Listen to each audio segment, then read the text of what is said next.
Lep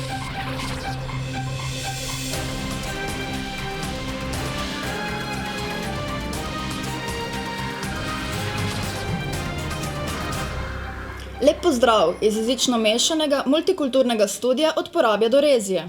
To so prve narečne vesti na vesti. Včeraj je bil zares čuden dan. Pri našem Denisu Pokori se je mudil mladoporočenec Janša. Pred vladno palačo so na protest z molkom in piščalom z avtobusi pripeljali delavke in delavce umirajoče Mure. V Laškem je v istem času z mesta prvega pivovarja odstopil tajkun Boško Šrot. Vlada se je poleg ostalih zadev resno ukvarjala z reševanjem Mure. Hrvaška premierka se je mudila na prvem uradnem obisku v Bruslju. Naš premier Borči še vedno ni razmišljal o dopustu. Minister za zdravo življenje je delil nasvete za preprečevanje nalezljivosti virusa nove gripe. Policija je dobila novega starega direktorja. Nekdanji nova notranja ministrica pa se še vedno obtožujeta glede afere z Interpolovimi depešami. In kaj imajo vsi te navedeni dogodki skupnega? Nič posebnega. Vse se je žal zgodilo čisto blizu nas. Ljubljana. Generalni direktor pivovarne Laško, Boško Šrot, je zaradi interesov poslovnega sistema pivovarne in umiritve pritiskov nepreklicno odstopil s položaja. Nadzorni svet je njegov odstop sprejel. V petek pa bo vodenje pivovarne Laško prevzel Dušan Zorko. Zakaj menite, da je Boško Šrot odstopil danes? Ker se bogato pravijo, ne vem. Mislite, da je s tem začetek konca tajkunstva pri nas? Ne, to pa ne. Tega pa ne bo. Tisti, ki ima. Doma več, še več ima. Po mojem ne. Mislite, da bo pivo, Laško pivo, kaj bolj poceni? Če bo pivo poceni ali pa ne vem, da kradejo kaj srake, tako da pivo bojo folk pil tako, če ne Laško pa Heineken ali pa kjerkoli drugega. Tako da pivo je pivo, ne. O odstopu laškega tajkuna, komentar dneva, Janez Janša. Ne, da sem pričakoval, sem to napovedal. Ker ko ljudje izgubijo vsak kompas, ko se želijo polastiti vsega okrog sebe in mislijo, da jim to tudi pripada, po ne vem kakšni logiki in zgodovinski danosti, je to pot v propad. In če pri tem še lažejo, manipulirajo, zavajajo javnost, da so v bistvu reveži, ki kampirajo na hrvaškem šotorih. Imajo pa parkirišča, na katerih so delnice ključnih slovenskih podjetij, ponekod celo večinski deleži. In se to enkrat izkaže. In tako bi morali takoj zapustiti, ko je Agencija za trg vrednostnih papirjev ali pa Urad za varstvo konkurence, ko so ti nadzorni organi odkrili nekje v začetku lanskega leta. Kdo je dejanski lastnik, ki obvladuje konglomerat pivovarne Laške, pa na drugi strani Istrabenza, tudi bi ti ljudje itak morali sami iti. Pa niso. Ja. Tako da od takrat naprej je bilo jasno, da je to pot v propad, zdaj rešuje verjetno svoje deleže, ne pa svoj vpliv in obvladovanje.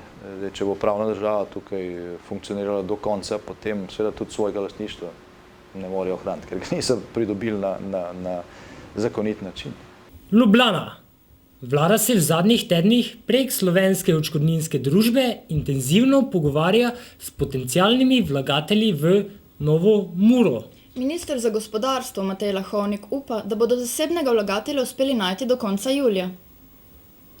Delavci Mure so medtem na tihem protestu pred poslopjem vlade zahtevali ohranitev murskosoboške družbe. Sedaj, ko rabimo pomoč mi, ni nikogar. In mi nič ne prosimo, mi si znamo zaslužiti. Mi nismo banke, ki bi brez dna, v katerega bi metali milijone. Mi nismo tako tajkunska podjetja, ki jih država vesno krme. Mi nismo Laško, Istrabenz in še kaj drugega. Mi samo prosimo to, da se tako lastniki, med katerimi je tudi vlada, spotaknejo ob to Muro in nam dajo brco zagonska sredstva, da naprej delamo, da si zaslužimo denar in ga potem lahko tudi vračamo nazaj v te proračun. Želimo si dostojno življenje, dostojno plače na delovnih mestih, ne pa na Zavodu za zaposlovanje. Bruselj. Hrvaška premijerka Jadranka Kosor je na prvem obisku v Bruslu povedala, da kmalu pričakuje srečanje s slovenskim kolegom Borutom Pahorjem, od katerega se obeta premik pri reševanju problema Hrvaške in Slovenije, ter poudarila, da je odprta za nadaljne pogovore. Pomen srečanja so izpostavili tudi v Evropski komisiji in Evropskem parlamentu. Pahor pa je na novinarski konferenci po seji vlade dejal, da bo do sestanka s Kosorjevo prišlo. Na dopust pa še sicer ne ve, kam bo šel. No, na dopust bom šel, če bom šel. Če me ne bodo obveznosti doma zadržale, bom šel tja, kjer se bom zadnjih hip odločil, načrta še nimam. Kar se tiče sestanka s premijejko, ta bo, ko se bo odločila, da me pokliče na ta sestanek in jaz se bom tudi odzval in o vsebini tega sestanka se že pogovarjam. Ljubljana. Vlada je sklenila, da bo Slovenija nabavila 1,3 milijona doz cepiva proti novi gripi in 140 tisoč kosov zdravila proti novi gripi relenca, je po seji vlade pojasnil minister za zdravje Borut Miklavčič. Zato bo vlada iz proračuna porabila dobrih 14 milijonov evrov. Prva je preventiva v higienskih pogojih, se pravi permanentno umivanje rok, velika pazljivost pri kašlju in odmik saj na 1,5 do 2 z osebam, ki kašljajo, kajti največja možnost okužbe je seveda preko izkašljevanja sline. Zato je priporočljivo tudi, da se zlasti študentje, maturantje, ki zdaj potujejo, izogibajo sredin, kjer je večje število ljudi in kjer je stik med mladimi, ne vem, če rečem diskoklubih ali kjerkoli lahko zelo blizek, kajti v takih primerih je možnost okužbe veliko večja. Ljubljana. Predsednik SDS-a Janez Janša je v pogovoru z spletni portal Vest ocenil, da ni naključje, da so danes poslanci SDS-a pod drobnogledom.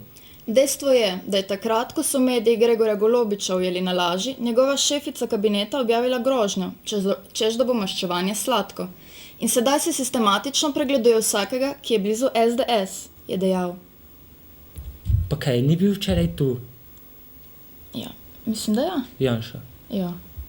Ja, to ste dobro rekli, so kot neka dejstva. Ali so dejstva ali ne, jaz enkrat težko rečem. Ne. Težave pa to so, absolutno. Ne vem pa še natančno, kdo jih je povzročil. Ne. Ali ste jih poslanca, ali pa kdo drug.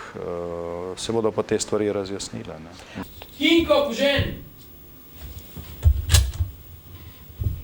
Ljubljana. Celotna zgodba, povezana z depešami in disciplinskim postopkom zoper uslužbenca sektorja za mednarodno sodelovanje, se je odvila v času mandata Dragutina Mateja, je po pregledu poročila policije povedala ministrica za notranje zadeve Katarina Kresal.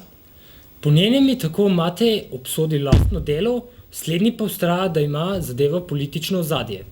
Gospod Matej, kdo vodi politično igro po tem takem, v tem primeru? Zadaj je seveda cela zgodba je zadeva Patria. Ampak kdo vodi to politično igro? To razumemo, da je zadeva Patria, razumemo, da se preiskuje zadeva Patria, razumemo, da je bila to afera Patria.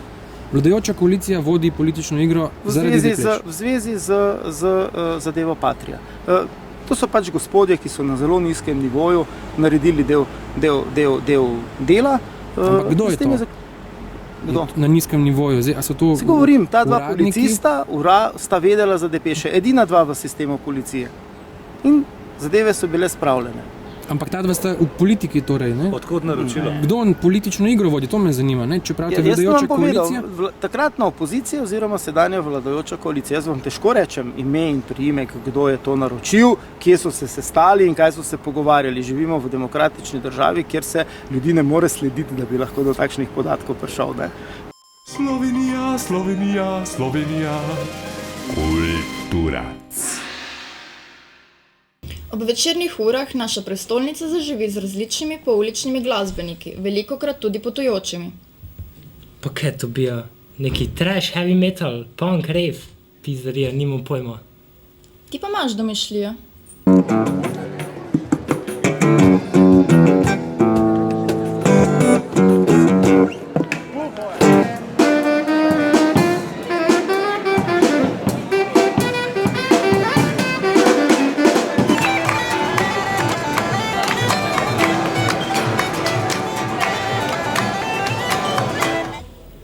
A kaj vreme imamo? Ja, pizda, valjda bo. Kaj, Tito ga je naročil, ali? Tito je rekel naš predsednik. Radijska klasa. Radijska klasa, to je vse radijsko. To, vse se popravi, vse se popravi. Iz multikulturnega poletnega studia 136. To so bile vesti na vesti. Pizdarija, to je Sarkić pa non-stop teži, ha? Pizda, le kaj nam je napisal? Neverjetno je. Kaj si In le ti, kak sva oblečena. Kak se tebi zdi, kak je šlo? Ne vem. Ne reglih, ha? Ja se grem stuširati, po moje. Najboljše, kaj greva se skup?